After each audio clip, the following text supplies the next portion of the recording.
and certain other important, relevant aspects of Usulul Hadith this night to understand the basics of science of Hadith. Not many people who possess just superficial knowledge, they lack the depth in classical knowledge and depth in the knowledge of science of Hadith. They create a mess, they create a confusion, they create misunderstandings, they are misled and they mislead the people too. And in nowadays, it has become very easy to say any hadith which is not supporting your aqidah, they will say this is da'if. It has become very easy. Any hadith which is not supporting your aqidah, they will say this is da'if, finish. And the people don't know what does da'if mean. There are 15 kinds of da'if. And according to some of the scholars, there are 39 and 40 kinds of da'if, hadith ad-da'if. And according to some of the scholars, there are about 72 kinds of al-hadith ad-da'if. And some say there are 80 kinds of al-hadith ad-da'if. So saying da'if does not mean that this should be rejected. This cannot accepted. There is no sense behind this idea. But the people who are not well versed in this classical science of Usulul Hadith, they always get benefit of the ignorance of people. And the word da'if, they have made a very big deal. And if they want to reject any hadith, they would just say this is da'if. And they don't know what does it mean. What would be the legal effect of word da'if? Whether it should be accepted or not. Whether it is receivable or not. This is the subject which we are going to study tonight. So, when the books were being compiled, books of hadith were being compiled for Jami' as-Sahih al-Bukhari and al-Jami' as-Sahih al-Muslim, they were compiled. Approximately 100 collections of ahadith were already prepared and ready.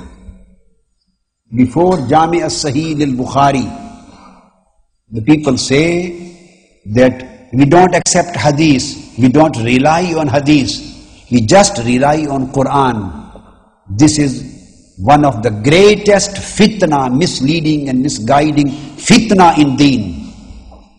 And this is the biggest jihala and dalala to say we don't rely on hadith. Why? Because they were compiled 200-300 years after the death of Holy Prophet sallallahu alaihi wasallam. This is totally jahala and dalala. Ahadith were not compiled 2 or 3 centuries after the demise of Holy Prophet sallallahu alaihi wasallam. Ahadith were compiled in front of Holy Prophet, in the days of Holy Prophet, in the days of the companions, in the days of their successors, and in the days of their successors.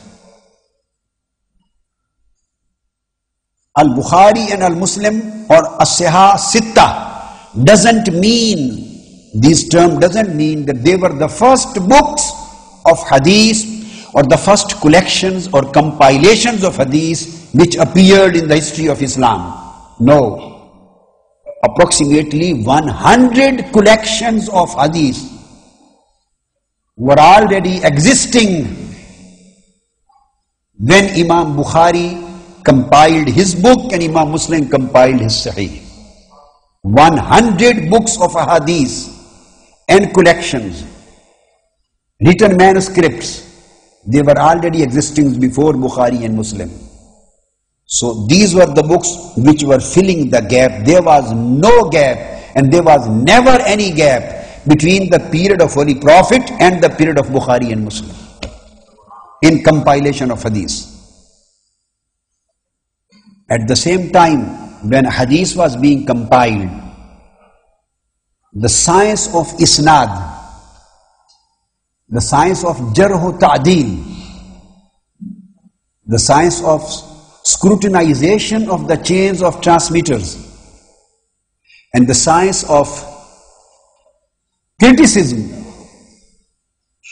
of the transmitters, who are the reliable transmitters, who are unreliable transmitters, what would be their grade, where they would be placed. So this ilmul asanid, ilmul isnad, or ilmul jarh wa ta'deel, all these things, and after that ilm asma' al-rijal, all these basic sciences, basic branches of the science of hadith were also coming into existence and were also being compiled side by side when the books and collections of hadith were being prepared. The A'immah and the great authorities of those centuries were very particular in the case of hadith, and they became more particular when the fitna of fabrication of hadith started. Fabrication, wadul hadith. When this fitna started, they became much more particular and careful, although they were careful before too. The reason was that Holy Prophet sallallahu alaihi wasallam stated, "Man haddasa anni bi hadithin yura annahu kadhibun fahuwa ahadul kadhibin." This hadith has been reported by Imam Muslim in his Muqaddimah of Al-Jami' As-Sahih. And Holy Prophet sallallahu alaihi wasallam stated, "La takdhibu alayya, fa innahu man yakdhib alayya yalij an-nar." Holy Prophet sallallahu alaihi wasallam stated, "Man ta'ammada alayya kadhiban falyatabawwa maq'adahu min an-nar." So there were many hadiths, maybe about 60 companions have reported this hadith from Holy Prophet sallallahu alaihi wasallam. So these ahadith of Holy Prophet sallallahu alaihi wasallam became the basis of science of hadith. Hadith of Holy Prophet itself. Man kadhaba alayya muta'ammidan falyatabawwa maq'adahu min an-nar. These are the ahadith of Holy Prophet sallallahu alaihi wasallam, which became the basis of science of hadith. In the light of these ahadith, the successors and their successors felt a need to scrutinize the chain and to establish a science to scrutinize the chain of transmitters and to criticize their transmissions and to establish through which chain and through which source hadith of Holy Prophet should be accepted and through which source it should be not. So these ahadith became I have started now that Holy Prophet sallallahu alaihi wasallam own ahadith became the basis of usulul hadith. In the same way, his own hadith became the basis of compilation of hadith.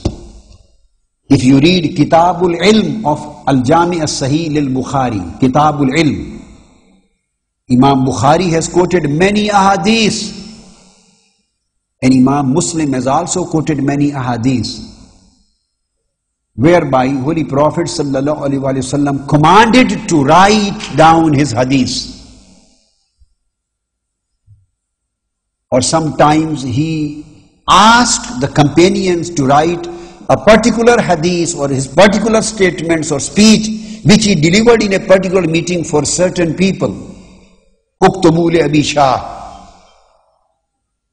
Sometimes he was asked and he granted permission to transcribe ahadith in front of him. So the process of compilation of hadith is also based on the hadith of Holy Prophet sallallahu alaihi wasallam itself. So compilation of hadith is also sunnah.